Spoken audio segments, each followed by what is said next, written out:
So good morning to everybody. So we've been working fairly hard in the last couple of days, just getting the shape of the two suttas, the kind of approaches to what this experience of mindfulness spreading out through the four satipatthanas means. Let's today and tomorrow focus a bit more on the meditation practice and a bit more on the kind of direct experience, the direct exploration of it. So more briefly this morning, I did want to say one thing and sort of link it a bit to what we were doing yesterday. So yesterday afternoon in particular, we were looking at the hindrances and the awakening factors, which is the kind of core content of what looks like the earliest strata of the Satipatthana Sutta.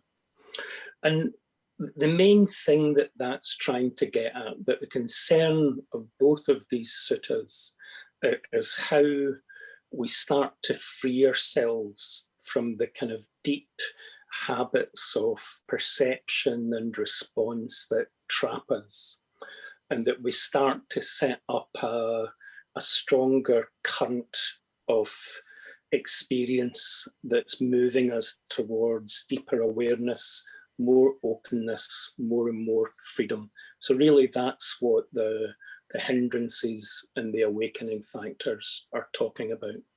And I wanted to pick up again just this image of a current leading in the direction of liberation. That this is quite a strong emphasis on Sangharakshita's teaching. But one of the kind of main themes in Sangharakshita's teaching is that in every moment of experience, there are two possibilities. Neither we can respond out of confusion or we can respond out of awareness. And the way Sangharakshita's talked about it is in terms of reactive mind, creative mind. But reactive mind and creative mind are just Sangharakshita trying to restate a much more fundamental teaching of conditionality having a cyclic pattern, and conditionality having this momentum towards liberation. Again, Subhuti's one-liner, there are currents in reality that lead in the direction of liberation. And that our job as practitioners is to sort of recognize and cooperate with those currents in our own experience. So that there's a number of different places where the Buddha describes this. And the underlying pattern is that what the Buddha's describing in practice isn't just the cessation of the negative. It's not just the sort of cessation of the hindrances. The cessation of the hindrances, looked at positively, is the emergence of the awakening factors. And there's a number of different formulations that the Buddha uses. The sort of classic one that Sangharakshita's sort of highlighted and that Bhikkhu Bodhi picked up and has made quite a thing of in his own work, is a text called the Upanisa Sutta.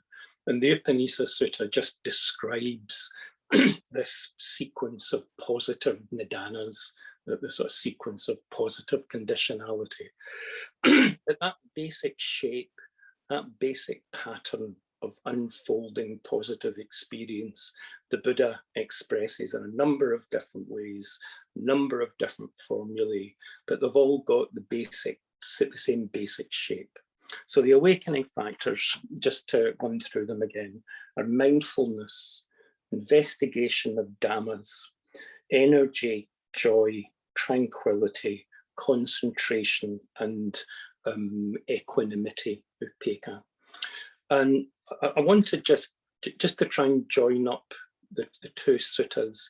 You can map that exactly onto what the Anapanasati Sutta takes us through. So mindfulness, the whole sutta is trying to describe what mindfulness going into experience looks like, what it feels like. The Dharma Vichaya, again, basically it's just curiosity about our experience. So it's there in the Anapanasati Sutta right from the start. What's the breath like? Was it a long breath? Is it a short breath? Is it a deep breath? Is it a shallow breath? And then you're doing the same with feelings. You're just starting to notice what the feelings are like, what the mental states are like.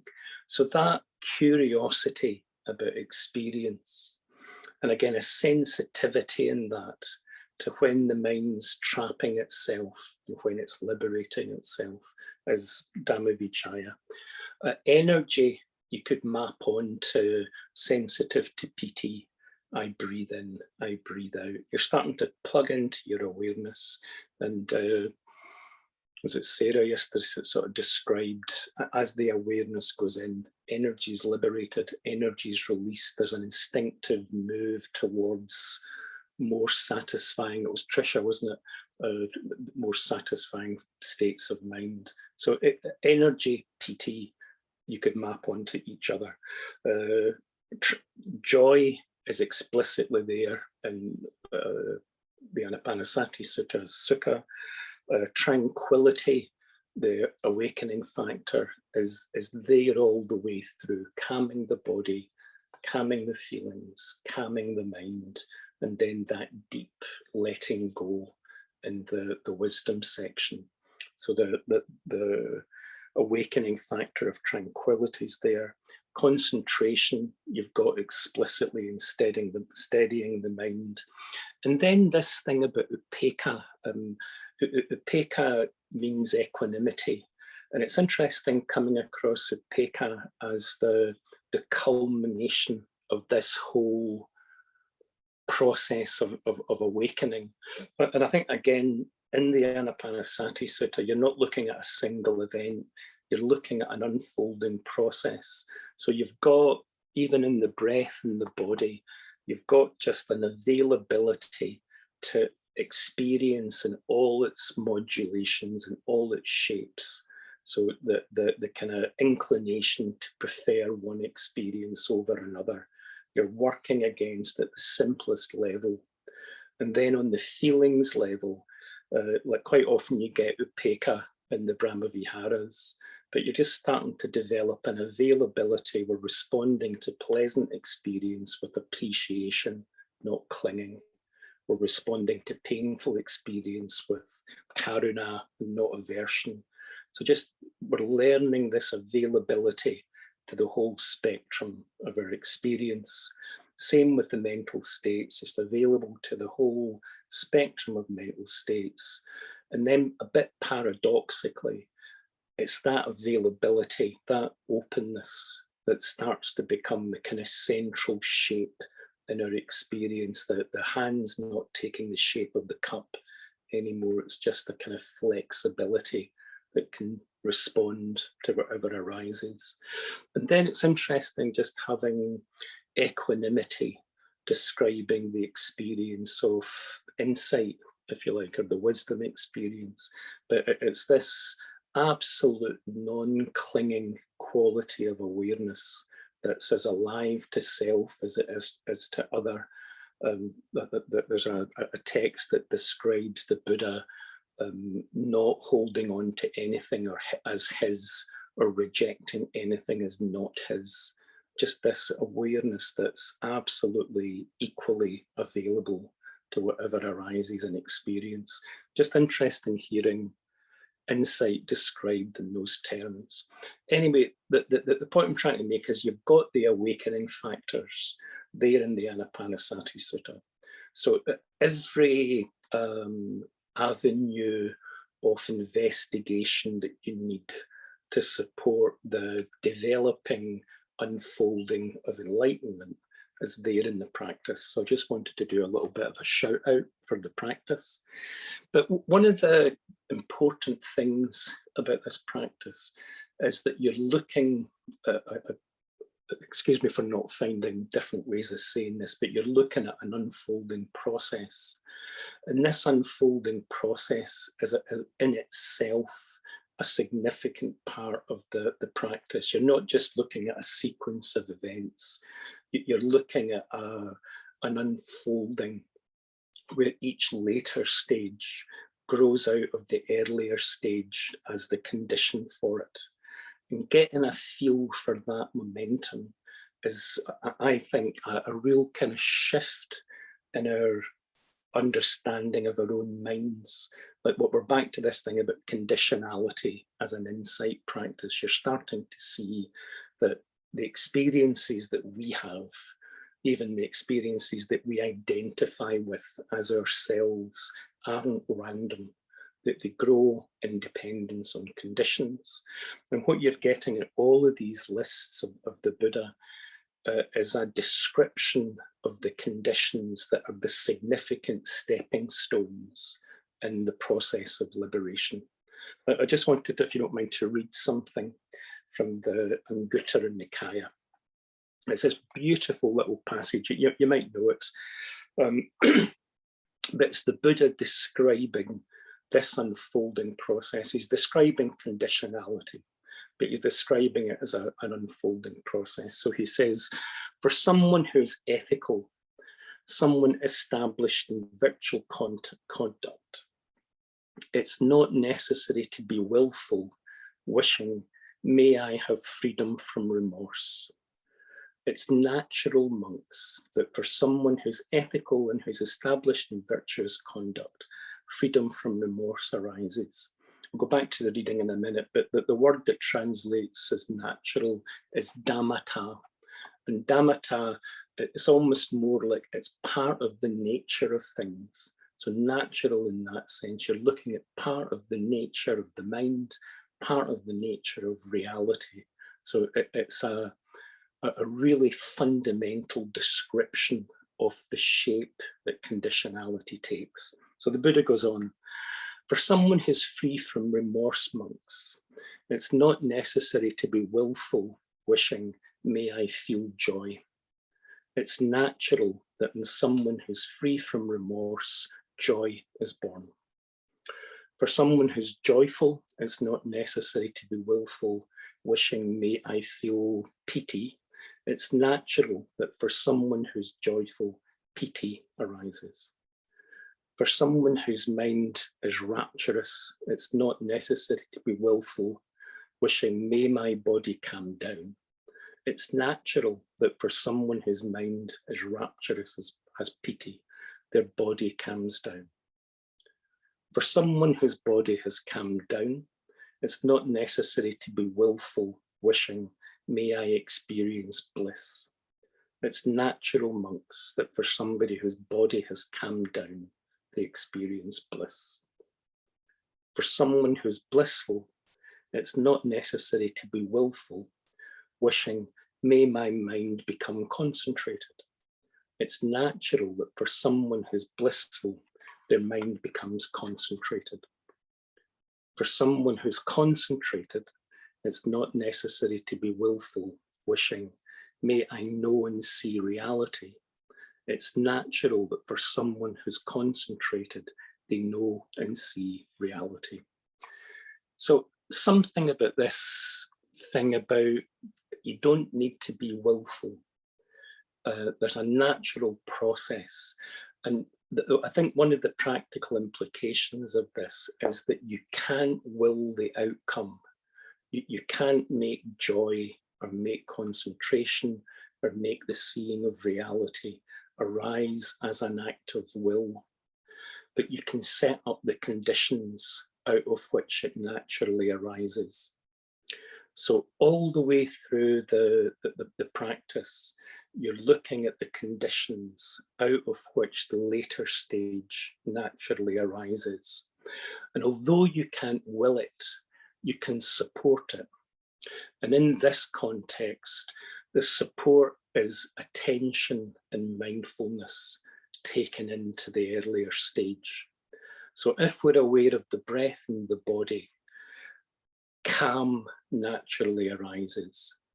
And if calm doesn't arise, the condition that we can support is taking awareness back to what it feels like for the breath in the body. And in that engagement with the breath and the body, the conditions for the natural arising of calm are there. If the calm's there, you take awareness into it. And again, it's enough awareness to recognize it and give it room, but not so much awareness that you're trying to nudge it into the next stage. You're just giving it the nutrients it needs, the soil, the water, and the light that allows it to flower into the next stage. It's the attention, the mindfulness, the receptivity to it that creates the space that allows the unfolding. When the piti's there, the receptive awareness allows it to stabilize into joy, into sukha. That joy naturally becomes a support for the mind becoming interested in and engaged with experience. And the mind becoming interested and engaged with experience becomes the condition for seeing more clearly, more deeply into experience. So, but for me, there's something really encouraging about this. It's not that we're some benighted, ignorant being trying to will enlightenment into our experience. It's like you're starting to notice currents that are naturally there in experience. And the sutta is just telling you what it is that you want to watch for the emergence of. And then you take awareness to that emergence, and the awareness opens up the space for it to unfold and to flower. So that's the sort of process of conditionality. And it's not at all an abstract thing. You know, you're not going to get the full-blown experience of seeing into the nature of reality, but pretty accessible. You're going to set up a kind of stability in your own experience that supports a bit more of a capacity to attend to what's going on. And out of that, a kind of clearer, deeper seeing of what's going on in our minds. But just over time, again, it's a training. We're learning how that becomes a more and more established current in our experience. So that's what's being described. One last little bit of sutta, if I can find it. Just took out my bookmark.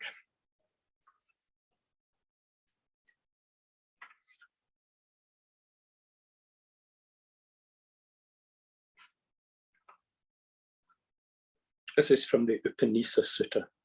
And Upanisa just means basis. So you're looking at what's the basis for what arises. And the Buddha's describing this process of unfolding experience.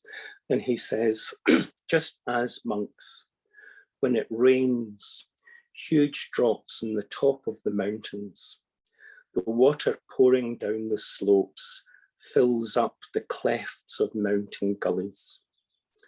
The full up branching clefts of mountain gullies fill up the ponds. The full up ponds fill up lakes.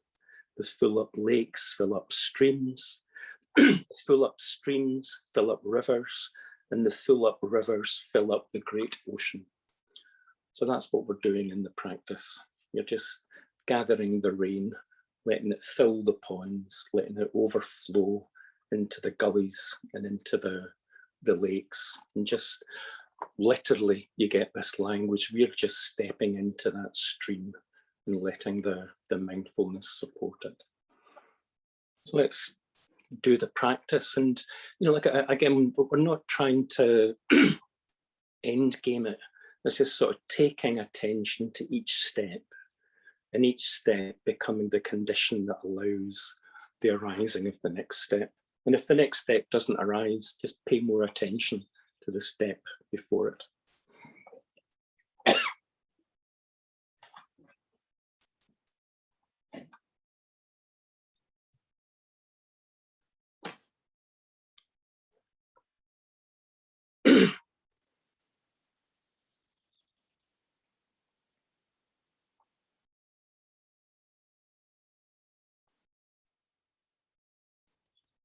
Just taking a few minutes to settle.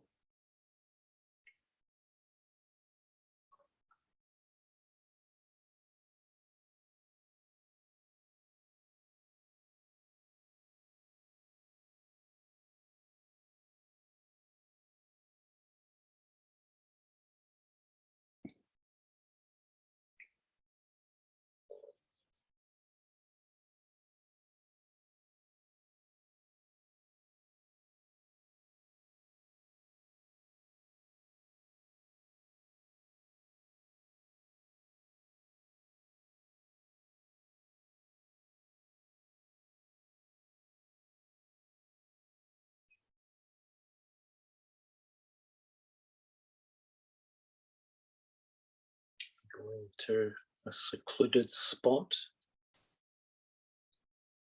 Just reminding ourselves that for the next 30-35 minutes or so, just not letting other pulls on attention take us away from this curiosity into our own experience.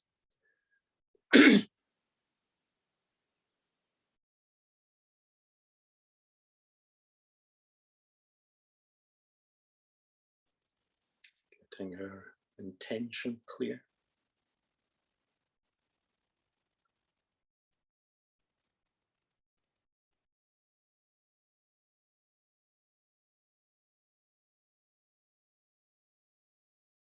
Intention to take awareness into our experience.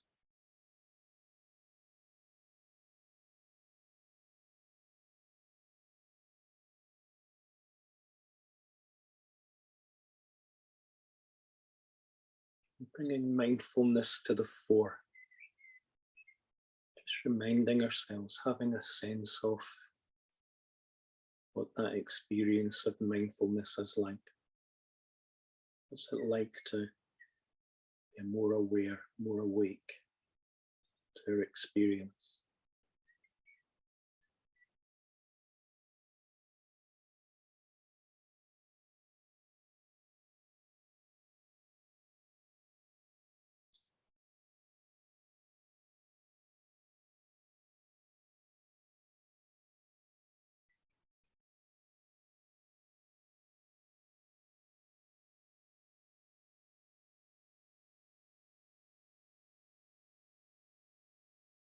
Image of the monk going to the forest, sitting under the tree, just having that sense of our own seat, that sense of groundedness, rootedness.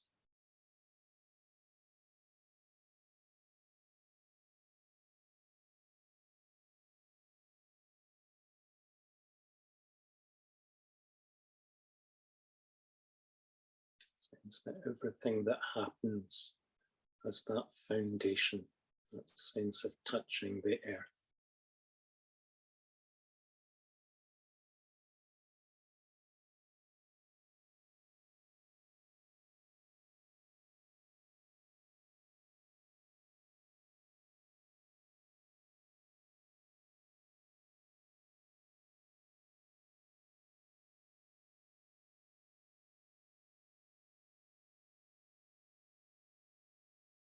Aware of the body coming up from that foundation. Aware of our spine, our upper body, finding natural alignment.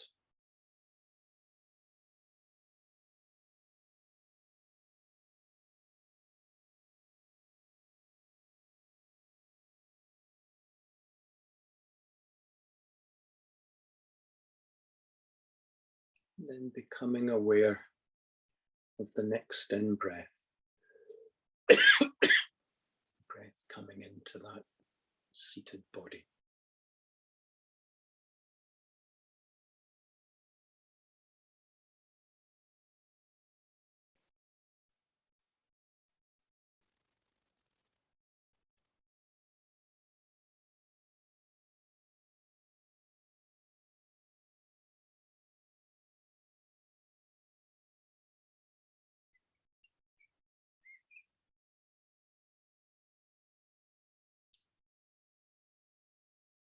Just gradually allowing our awareness to connect with that experience of breathing.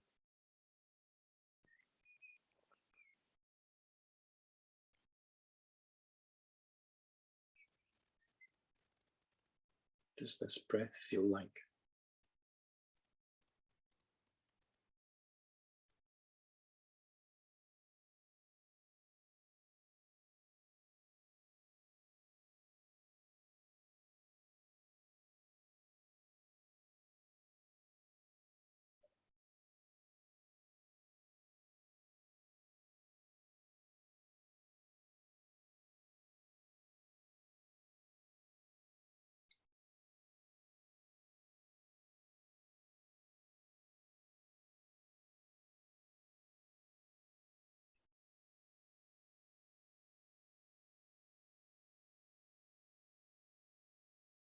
That helps us to connect. We can use the counting at the end of each breath, just to build a bit of a bridge between the awareness and the breath, if that's helpful.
Whenever our attention wanders, coming back to an interest and a curiosity about the experience of breathing.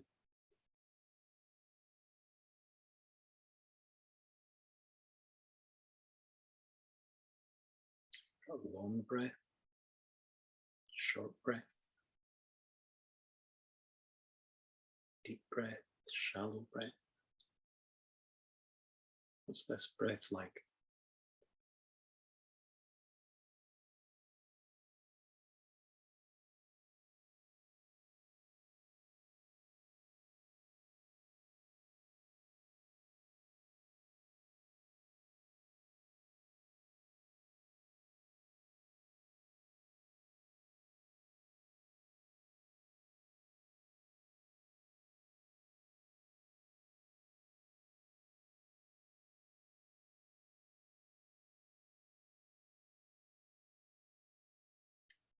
Just having that sense that we could engage with the breath as deeply as we choose to, as deeply as we're able to. What would it be like if the awareness was a little clearer, a little more focused on the breath?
could choose to stay with the breath,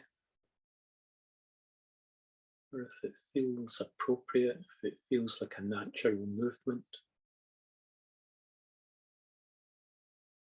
allowing the awareness to broaden out, to include the breath and the whole body.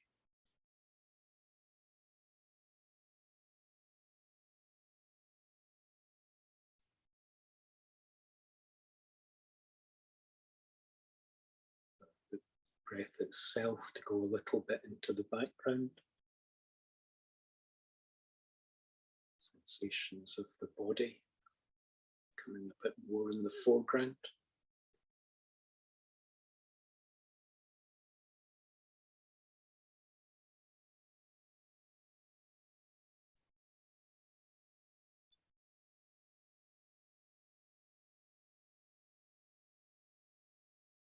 Sensitive to the whole body.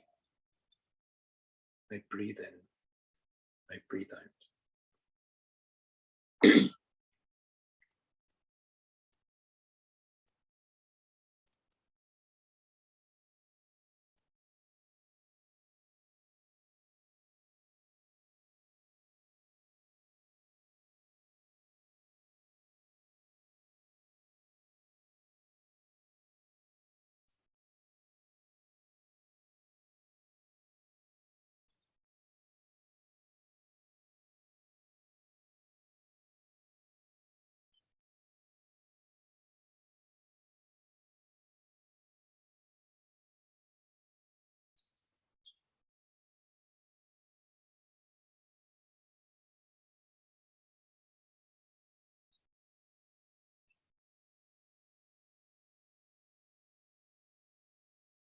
Sense of the whole body breathing, whole body affected by each out breath,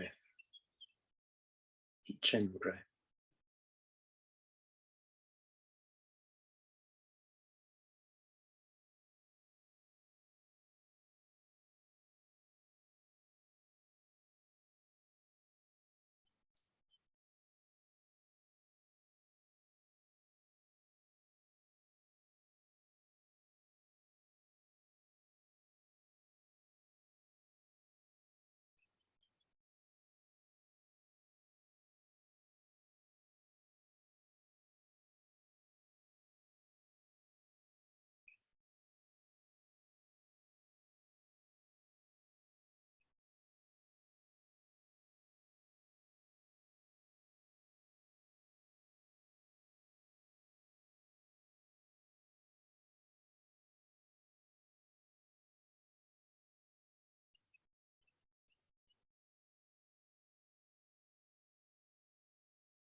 Sense even of the energetic quality of the body, vitality of the body.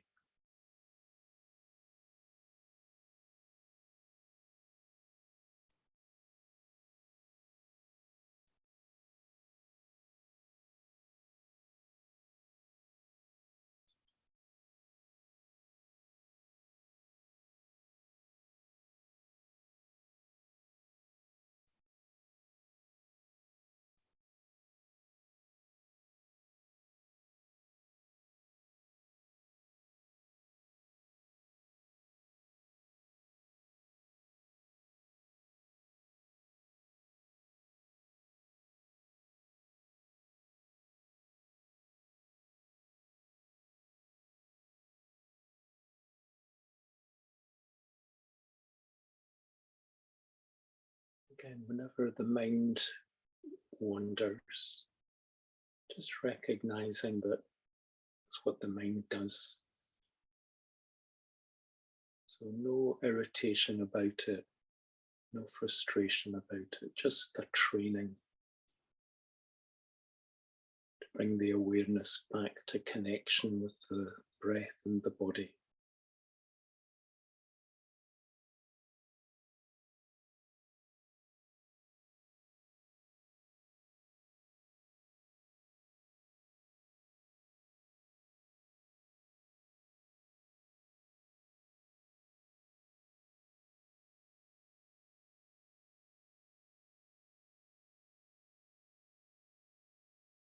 And if it feels like there's some sustained connection with the breath, sustained connection with the body, just noticing any sense of calm that naturally emerges from that.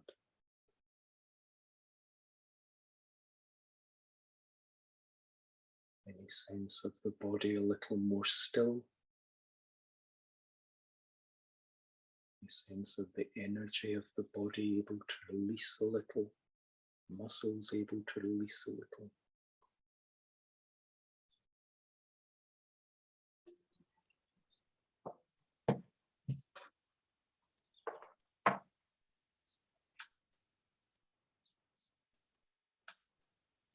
Just alive to what's naturally emerging.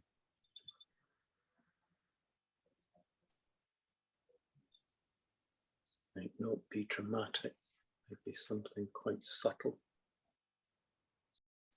Just interested and curious about what's there.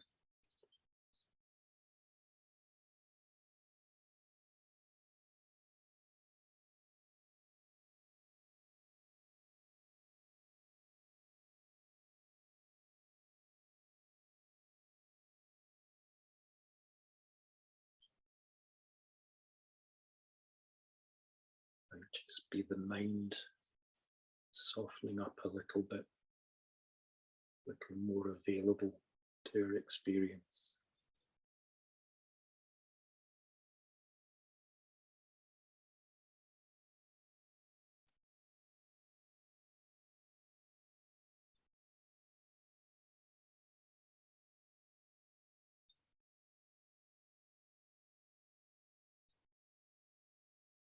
There's areas where we're habitually holding. Just have a sense of using the breath to connect to that, breathing in to those areas of tension. And on the out breath, we can relax and let go.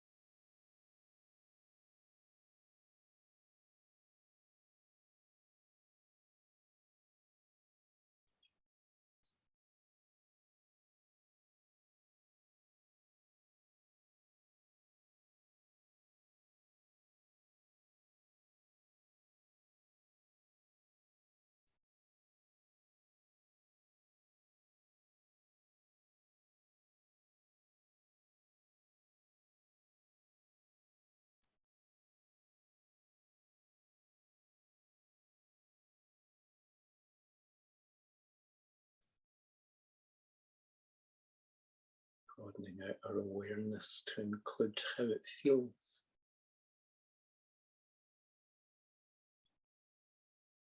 Does it feel like to be aware of the body a little more calm? Does it feel like to be a bit more connected to the body, to the breath?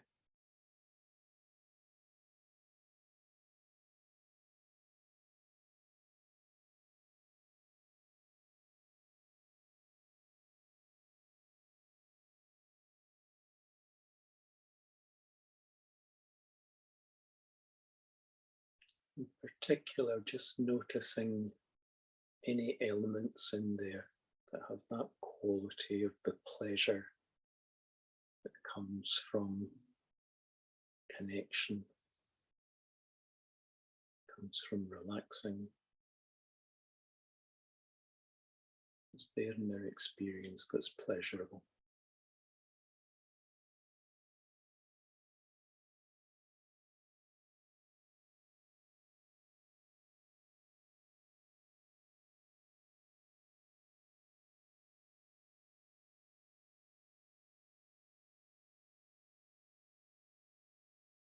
Not trying to will it, not trying to force anything. Just alive to what's naturally emerging.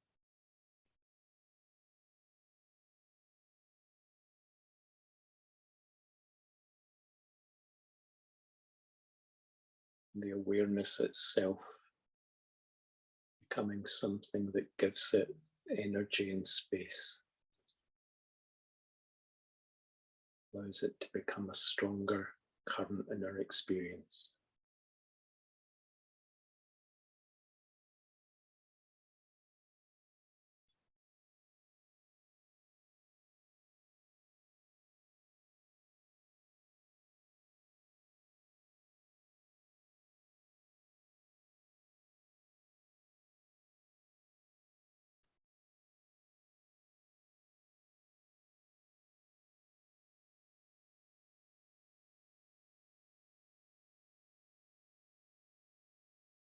We need to just giving closer attention to the conditions that support it.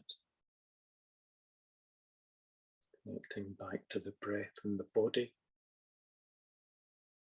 Connecting back to that sense of the body releasing.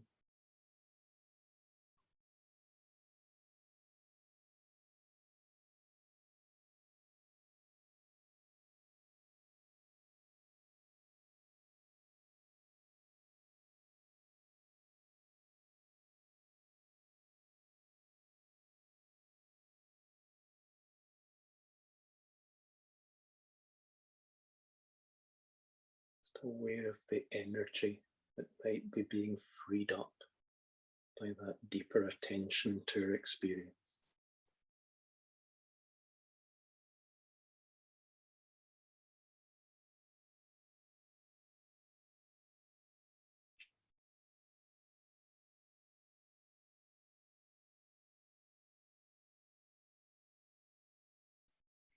Out of that deeper sense of connection to ourselves, looking for that sense of sukha, sense of joy, sense of contentment.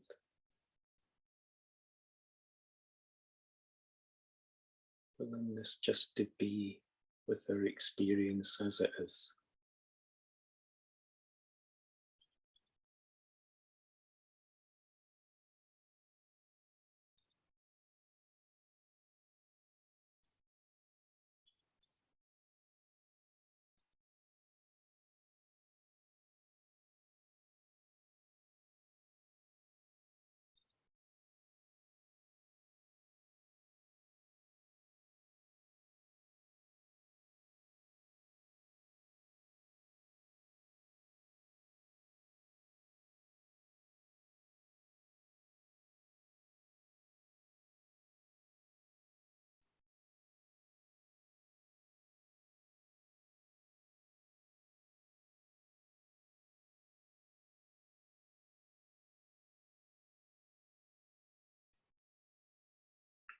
Just having a sense of where it's most helpful for our own minds to attend to.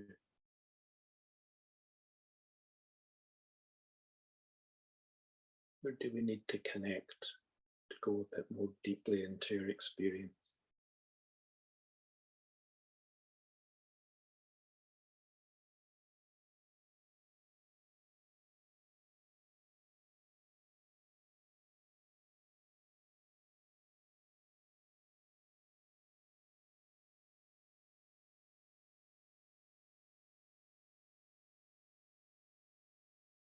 If it feels appropriate, just out of that sense of connection, sense of contentment,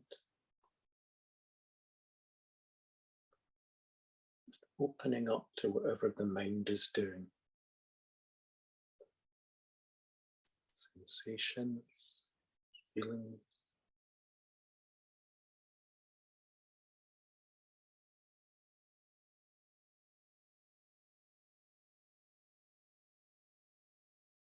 This image of a mother watching her children playing can be attentive to the activities of the mind without being caught in the game.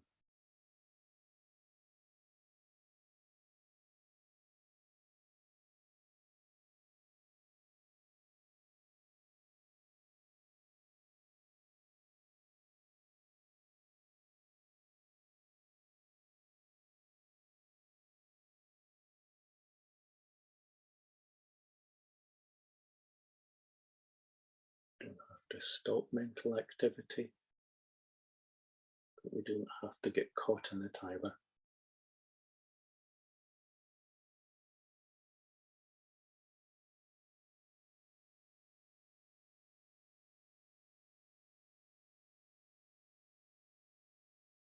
And the flavour in our experience is the clarity, the contentment. From that basis, we're able to attend to whatever arises in our experience.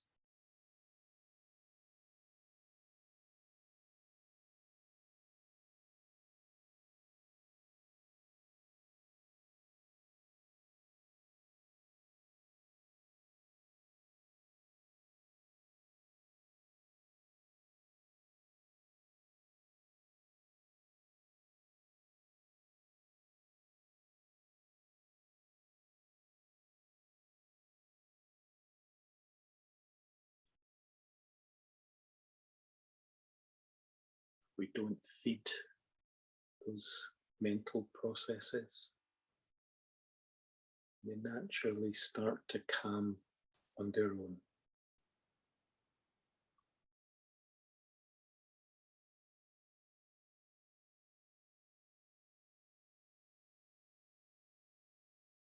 Just this sense of able to connect to our experience, but able to let it go.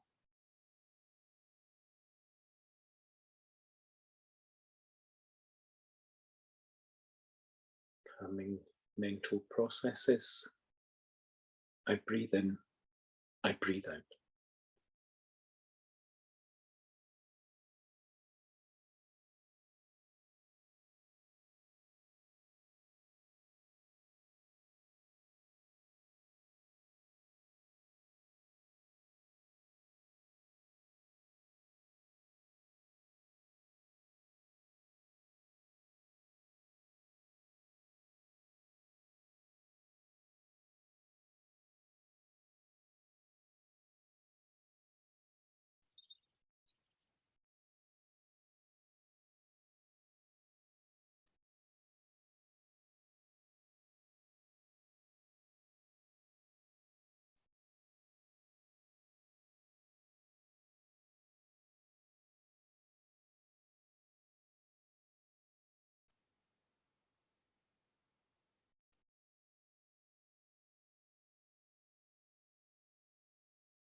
Again, if those mental processes do start to settle,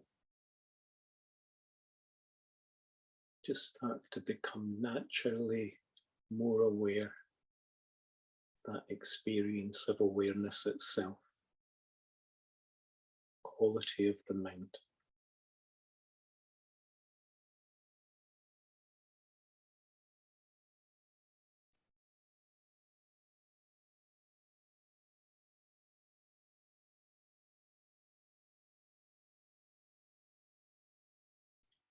Awareness is a little less caught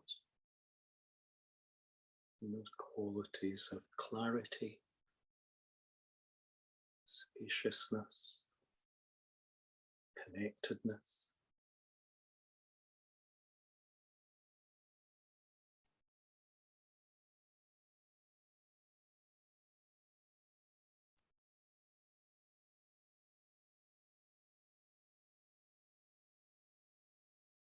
Looking for a quality of open, receptive awareness that allows those natural qualities to unfold themselves.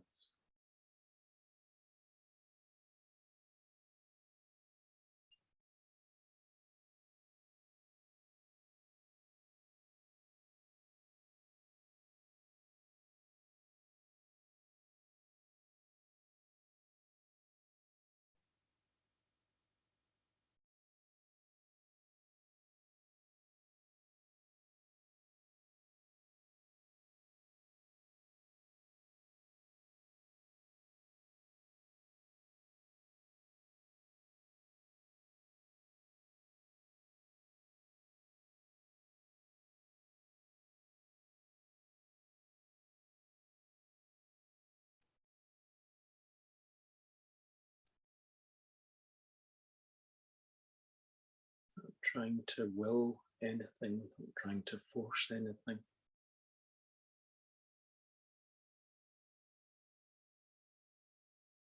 If we need to, just connecting back to the conditions that support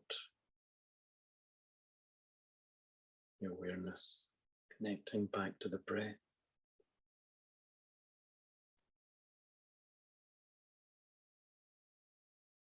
Sensitive to the mind. I breathe in, I breathe out.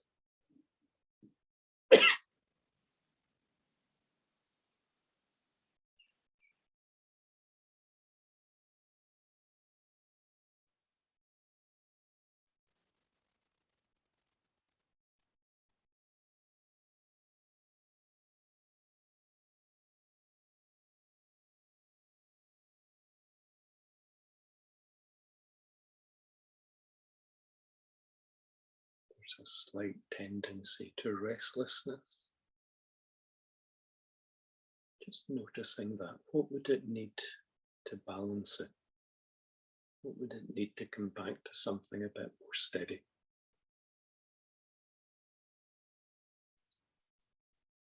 There's a bit of a tendency to sluggishness.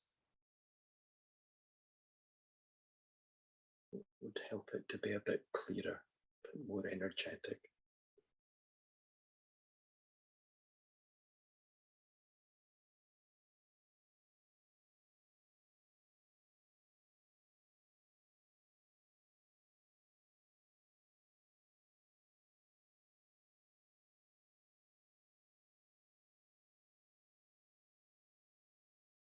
Steadying the mind, gladdening the mind. Breathe in, I breathe out.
If it feels natural to go there,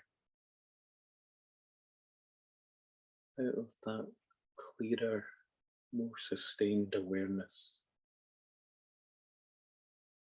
just naturally start to look a little more deeply into our experience.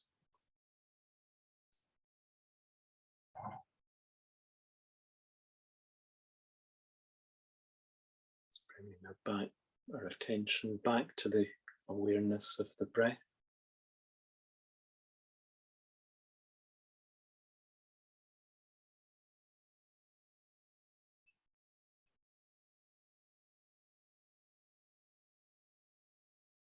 This time just giving a bit more attention to the impermanence of it.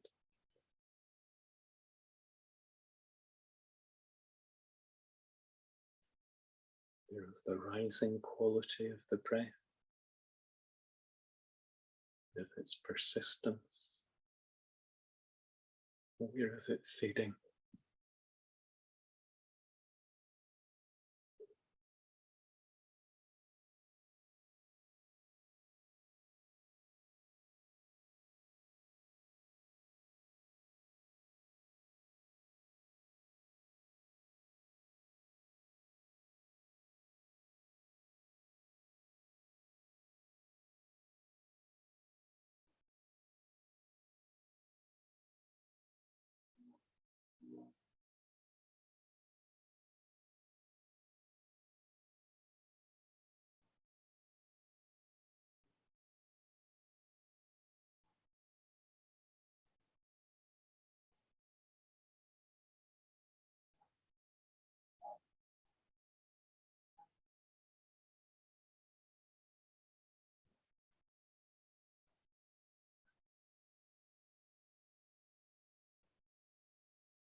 That same aliveness, that same attention to whatever arises in our experience.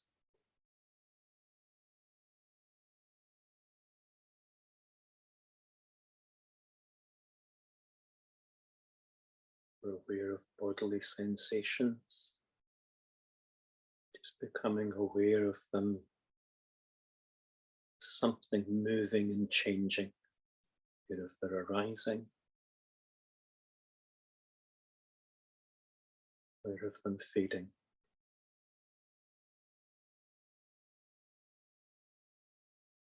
Nothing abstract about it, sense of living texture of that experience.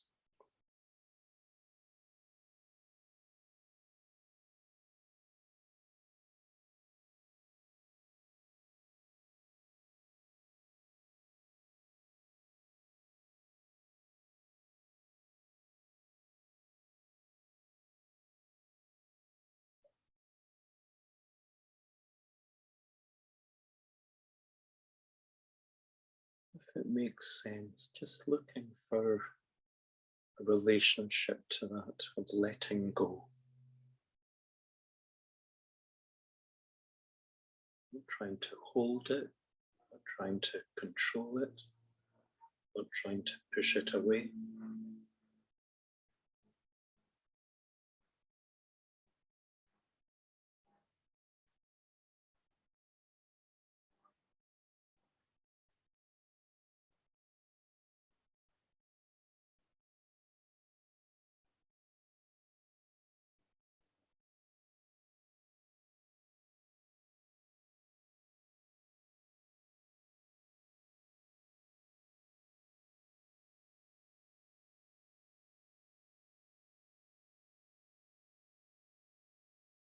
That sense of the openness of our awareness,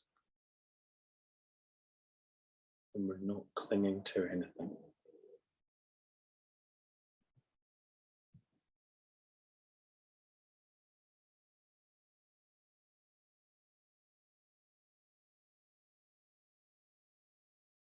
Again, not trying to force anything, not trying to will anything.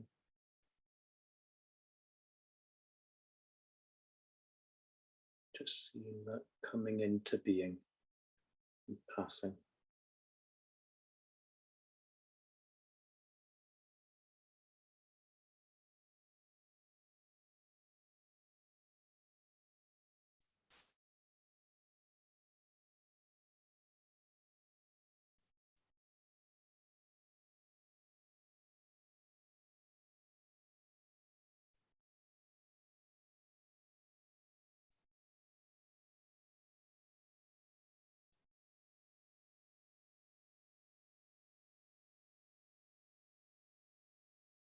And again, just grounding all of that in the simple experience of the breath, the simple experience of the breath in the body.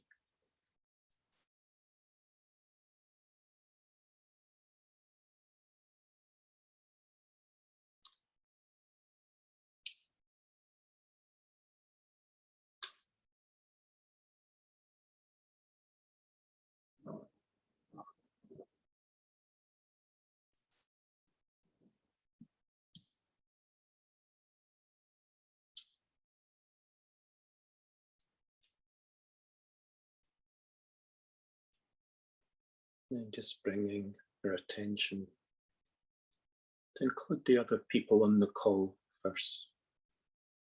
Just letting that more permeable, less boundaried awareness,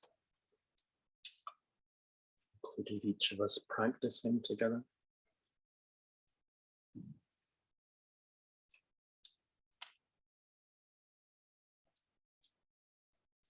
The sounds in the room around us. In our case, it's hailstones and thunder.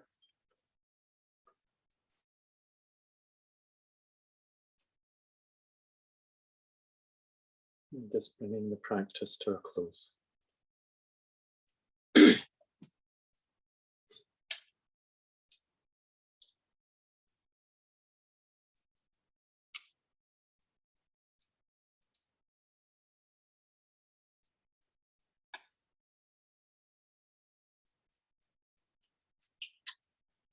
So let's have a break for 10 minutes and we can do a short, just practice of your own choice, but perhaps